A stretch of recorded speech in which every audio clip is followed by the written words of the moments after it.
Hello, welcome back to the channel. Yes, I know it's been a while. I've been mad busy outside of here, moving the house and all that sort of stuff. It's been a bit of a nightmare, but I'm back. But first, before we get into the video, which is a Antos with exhaust emissions fault that we need to diagnose and sort. I want to first give a shout out to a certain company that sent me something, and it's something I want to show you. So this company called MN, so it's Mike November Garista, sent me this great little keyring holder. So I'm going to show you, first of all, one thing I do like about it. Look at that little design there. It's nice, it's small, and you know what? It's very, very strong. I'm going to show you some scenarios in a second. So first thing I'm going to show you, right, these part brakes, like, they have quite a bit of tension on them. So the first test is, let's see how strong this is of pulling this down. Give me a minute. Right, so as you can see, I've wrapped it around for now. Now it's got a nice little strong cord. I'm going to hold it. There we go, straight back in. It's a bit fiddly to do that one, but you can see first of all how strong that is. So let's try another test. So we wrapped it around this door handle. I'm going to pull it out like that. Yeah, locked on. Stretch back, not a problem. So it's not just for trying to open door handles with. There is a good thing for it. So if you've got your keys here, put them on your little thing, and we can just undo what we need to, put it back in. So they put them in your pocket. It's a nice little thing to have. They also do different things, and I'll try and show you what they do. So yeah, if we look on their website, we've got little key holders, loads of different variety of key holders, perfect for every little occasion you need. And we're going to have a look at some other stuff. We've got the card holders, so if you have a fob that's for a card to get into different places, just an ideal bit of kit. Keeps it nice and safe, keeps it in good condition, and an all-round good bit of kit. So if you are interested, go and check out our page. I've left a link in the description, so go and check it out. And also for 20% off, enter code FLTV. That's FLTV for 20% off all products. Now let's get back to the video. So we have that dreaded again. Let's have a butchers and see what we have here. Shut up. Maintenance due. Exhaust gas after treatment fault. Now we love an gas after treatment fault. Let's plug her in and let's see what fault codes we've got for a start. Okay, so this is what it looks like. Our fault is we've got both current and stored. We've got a efficiency of component SCR catalytic converter is not sufficient. The conditions for operational readiness of component NOx sensor after treatment inlet were not put in place in time. So it looks like we could have a NOx sensor fault here. Let's have a look and find out where this sensor is actually fitted. So here's our sensor that's defective. Remember, I think I've mentioned this before, on the traction units and the rigids, the sensors are a different way around. So say if this is towards the back end of the truck, on a traction unit that would be a 1428, so NOx inlet, and that would be a NOx outlet. Whereas on this side, on the Antos rigids, it's the other way around. So the inlet is from the downpipe, it would make sense, inlet, and the outlet is on the outside. So we know that that's what the fault is, so let's go and get a sensor and let's get this one replaced. So I just want to show you again, show you something as well, if you ever not sure. On these cables, one's like a black coloured cable, or dark grey, whatever you want to call it, and the other one, so the inlet is a dark grey colour / black, and the outlet one is actually a light grey. So yeah, if you're ever stuck, have a look at that. But here is our sensor up here, just there. So So we're going to have to drop this wing off, get this out of the way, and get to the sensor. So I'll show you all that. It's pretty simple, so let's get that one off. For anyone that don't know about doing these wings, taking them off, 1, 2, 3, 4 bolts out, and I think you've got to take that bracket out the top there. So yeah, to get to that knock sensor. So let's get this off. Right, so I've got the wing off, and all I've done, 2 16mm bolts that are bolted up here, undone them and just push this back a bit like that. So there's our knock sensor. 1, 2 10mm bolts there, wiring it goes down to here, and that's pretty much it. So let's get it all unclipped and then let's get it undone. Does anyone have like sockets that they just get something stuck in and just leave it? Like, I need to really get that out. It's like common size as well, 8mm. Yeah, I really need to get that out. Remember these Ultra tools, check them out as well, because this rail is brilliant. It's light, magnetic, lovely, lovely bit of kit. Anyway, so let's get this sensor off, zoom out a little bit, and yeah, we'll have a look at it. So what you have to remember with these is they do sometimes pull the thread out like that. Luckily I've cleaned it up, managed to clean it up, put a bit of multi-spray or something like that in it just to help it in. So I'm going to fit the new sensor and let's see what happens from there. So changed it a little bit. The knock sensor the threads got repaired, new sensor put in, pretty self-explanatory how to put it back on and everything like that. Had to come away from that. So I want to show you this job that I've got now. So I've just took a trailer loaded over for a voluntary, because whereas I haven't done before an MOT, and we've got piss poor brakes. So I'm going to show you the brake test quickly, and then I'm going to show you what we're going to do. So we have a failure there. If we look at the brakes, we have to get 16% on part, 45 on service. It's passed on service because it's locked and it's failed on 11% on parking. So if we look at our brake test figures, we've got a massive difference here. So for anyone that don't know,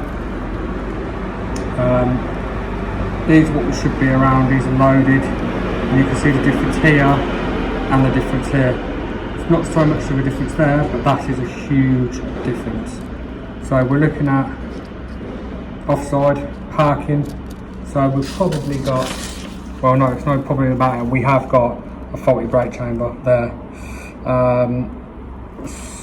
Adjusting that would lift that up a little bit, but it wouldn't really make a lot of difference.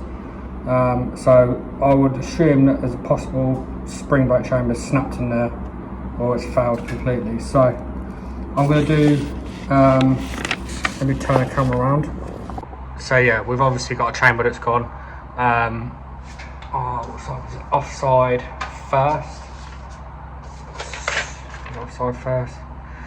first axle. So what we're going to do is, if for anyone that's new and they want to know about whether I needed to adjust the brake, whether it's a brake chamber, if you had a massive bind or anything like that, then you'd probably be looking along the sort of the brake side. If you had a little bit of imbalance, you could probably adjust it up and probably make that difference. But the fact that we've got literally no effort whatsoever on parking would assume to me that the chamber is completely knackered. So what I'm going to do is now, we've got a chamber here. I'm going to do, for people who are beginner or just people that are interested, I'm going to do how I would do a brake chamber. Now, my way and everyone else's way might be totally different, but this is the way I do it, okay? So we're going to go through it. The first thing we're going to do is drop the yellow line off. And then we'll go through the process and how we change the brake chamber. Oh, and then we'll brake test it after. It's obviously loaded, so we'll brake test it after and see what difference we can make. So I actually think when I first started doing brake chambers, people got worried, and you get worried, oh, it's going to come off, it's going to hit me in the face, blah blah blah. But just got to remember simple things. You got a service line, and then you got a park line, yeah.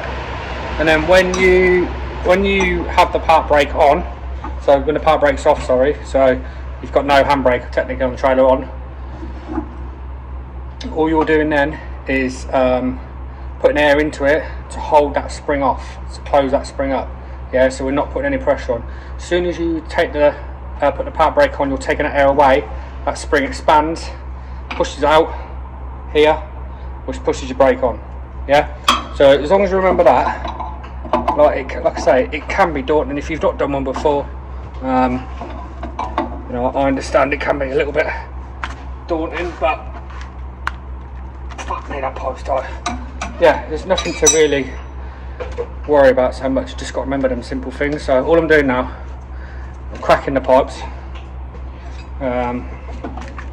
Like I said, my way and someone else's way. Fucking hell, might be totally different, but gets the same results. So yeah, all I'm doing now is cracking the pipes off. We've got the yellow line off, that's out of the way, and then we'll get this off. We're going to get the spring off, and we're going to have to measure the rod and everything, but I'll show you all that. So crack them off, I'm going to get the spring out, I'm going to take this clevis pin out, and we'll go from there. So I'm sorry if I'm talking all the time, but I'm just trying to show people. So this is the part brake off now, so I've taken the pressure off here. Yeah, so part brake's on. Remember, I've cut them pipes. If we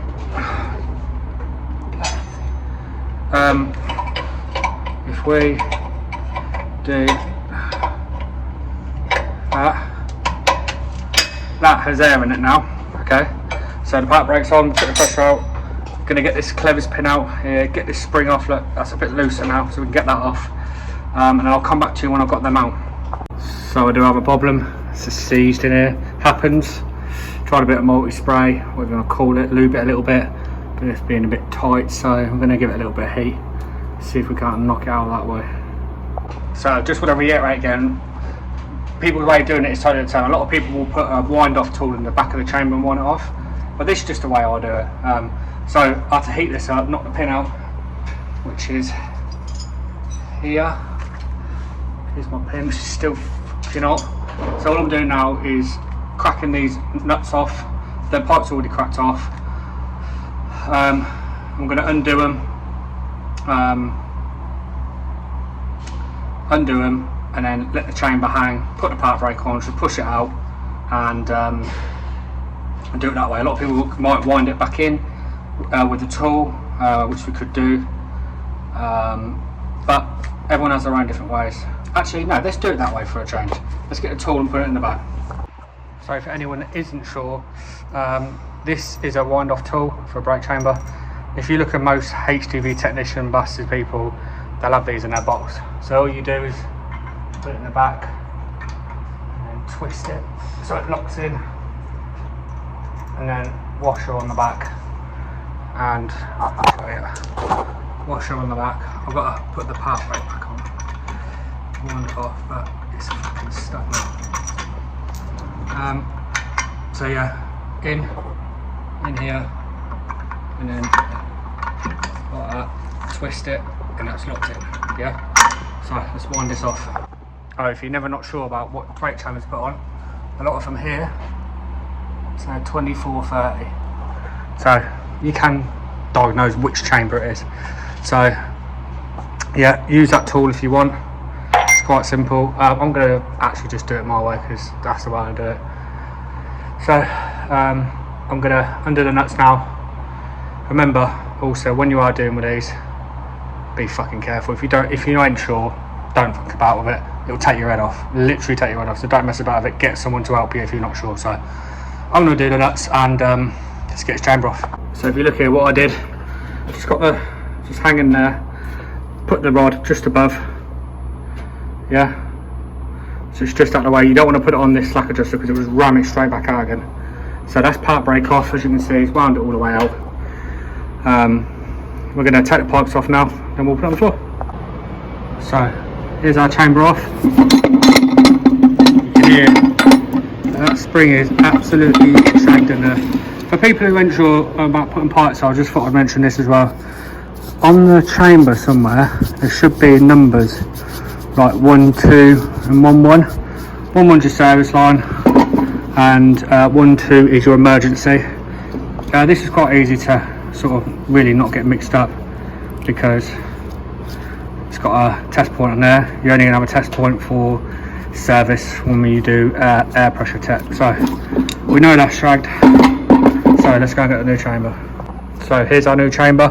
This is the wind off tool that has wound that rod right in there. I'm going to undo it so that rod pushes out, because I need to measure and I'll explain why in a minute.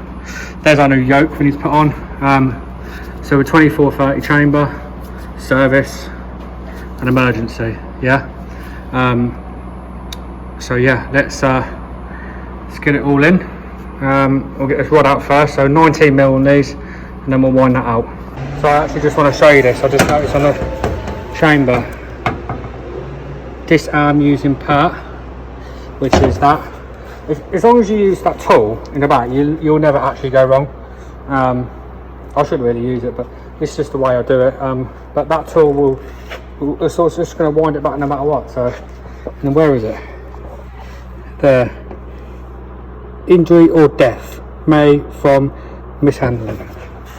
It's a dangerous bit of kit. So anyway, we've got the rod out. Let's get the old one. Let's measure the rod size. So I've cut it.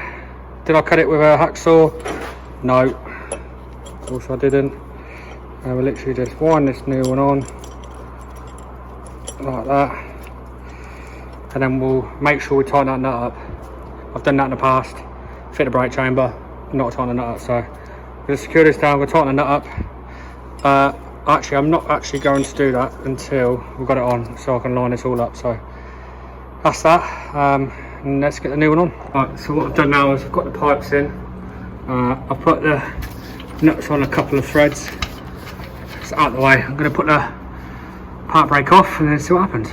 So, got that in. Just going to do that up now. Knit that up like that. Knit these two nuts off and take the pin out the back of it.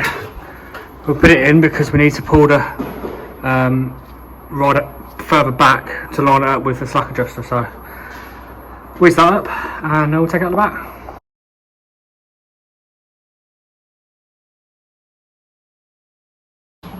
So springs on, clevis pins in, that's tight, nuts are tight, pipes are on. Just thing, one off tools in the back. Remember to put it back in for the next person. That next person could be you. So I'm going to brake test it now, and let's see if we can get a better result than what we had. I forgot to mention, I've also adjusted brakes as well. Could have filmed it, but I'll just get it done. Or maybe I'll do another video on adjusting trailer brakes at some point, but 90mm at the front, jack it up, find the bind, I'll adjust the brakes. So let's go and brake test it. So there's definitely an improvement there, but we're still going to have to stick another chamber on it. Just shows how much different it can be. We'll stick another chamber in and we'll brake test it again, but yeah, there's doing a brake chamber.